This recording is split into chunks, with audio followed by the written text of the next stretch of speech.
and 35% are under 18 years old. It's 2.7 million acres, about the size of Connecticut, and the land is made of prairies, grasslands, hills, trees, and the Badlands. The Badlands are a huge area of rocky mountains that is very dry there, and sometimes bandits used to hide there when they were trying to escape. In the winter, it's really cold and snowy, and then in the summer, it's like really, really hot.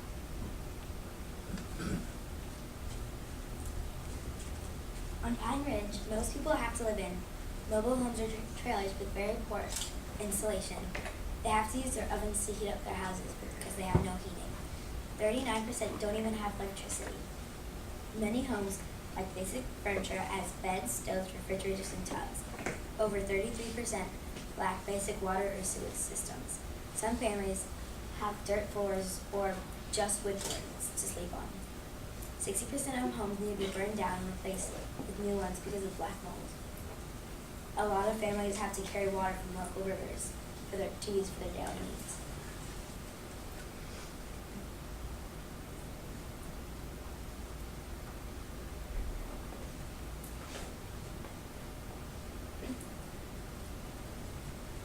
There are only 13 schools on Pine Ridge, and school dropout rate is 70%.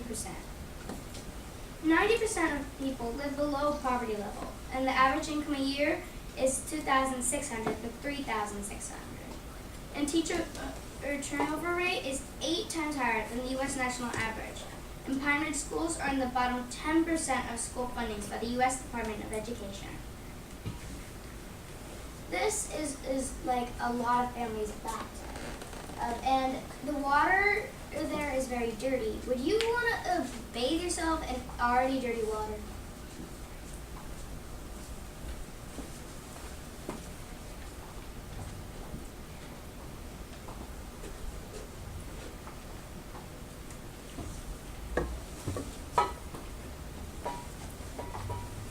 Health on Pine Ridge Reservation is really bad. There's barely any healthcare there, and it's really expensive and unaffordable, so most people don't have it. On the reservation, death due to heart disease is 2 times the U.S. national average. So 2 in every 4 people with heart disease will die. Half of the adults over the age of 40 will have diabetes. Diabetes is a really big problem on the reservation. Tuberculosis is 800% higher in Pine Ridge than in the rest of the U.S. On the reservation, 30 in every 1,000 born babies will die before the age of 1. That's 3 times the U.S. national average and the highest infant mortality rate in the U.S. in the Western Hemisphere. On the reservation, about 62,000 women have been diagnosed with cervical cancer. That's 5 times the U.S. national average. The life of a man living on Pine Ridge Reservation will last between 46 and 48 years on average. That's the same life expectancy of a man living in Somalia or Afghanistan. The teen suicide rate on the reservation is 4 times the rest of the U.S. That 7.8% of teens will commit suicide. On the whole reservation, there is only 1 hospital to serve the whole entire reservation. In many treaties, the natives have traded land for better health care. The hospital on the reservation is owned by the government. It only has 45 beds and 16 doctors.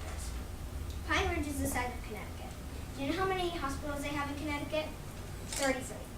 Pine Ridge only has 1 for the whole entire reservation. Look how many beds Pine Ridge has. Now imagine how many beds they have at Holy Cross or Howard University. They have 442 beds in Holy Cross, and they only have 45 in the reservation. Do you see a difference? If you're on the other side of the hospital and you're having a heart attack, you're probably not going to make it.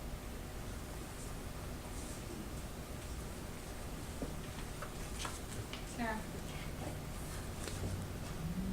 Oh yes.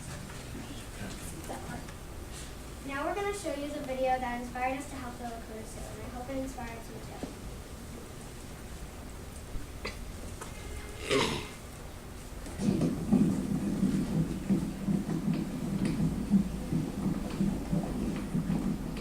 We are riding up the majestic hills of the Pine Ridge Reservation, where a young Lakota girl says she wants to show us the land she loves. It's so beautiful up there. Her name is Louise Clifford, and she wants to teach us the poetry about Lakota silences.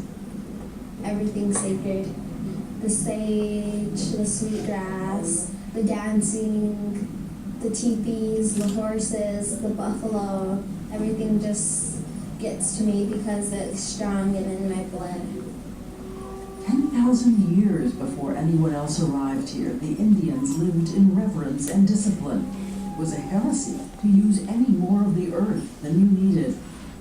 And Louise not only loves her culture, she is a star student at school, gifted and curious, looking at a world of possibility. But we learned last year this 11-year-old child of the reservation tried to hang herself. My brother found me hanging in the closet. And it hurt me a lot because he found me.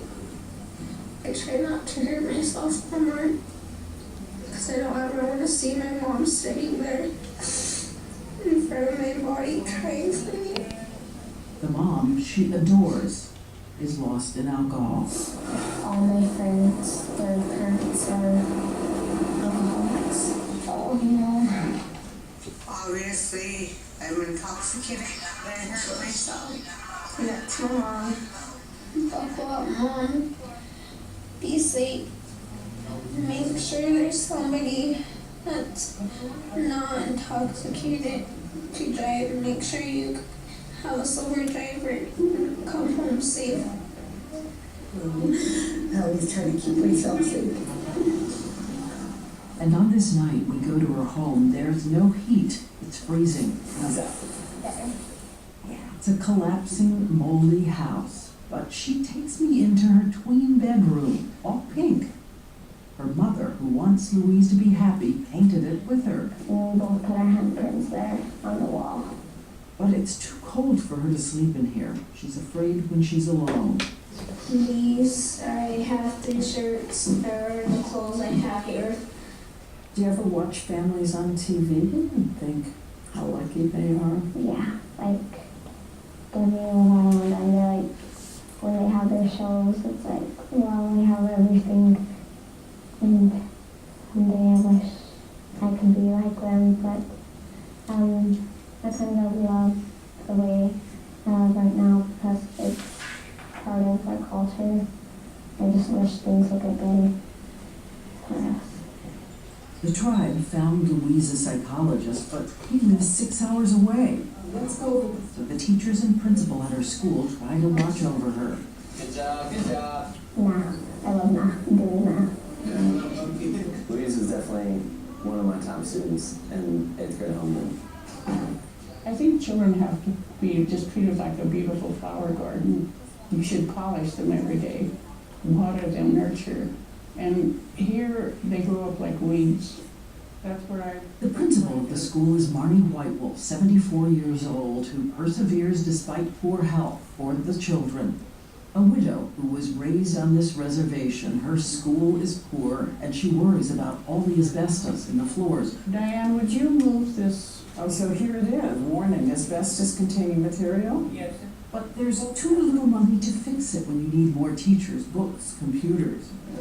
And she says the children at her school dive into their lunches because they're chronically underfed at home. A lot of times when the kids come on Mondays, they're really hungry because they haven't had anything to eat through the weekend.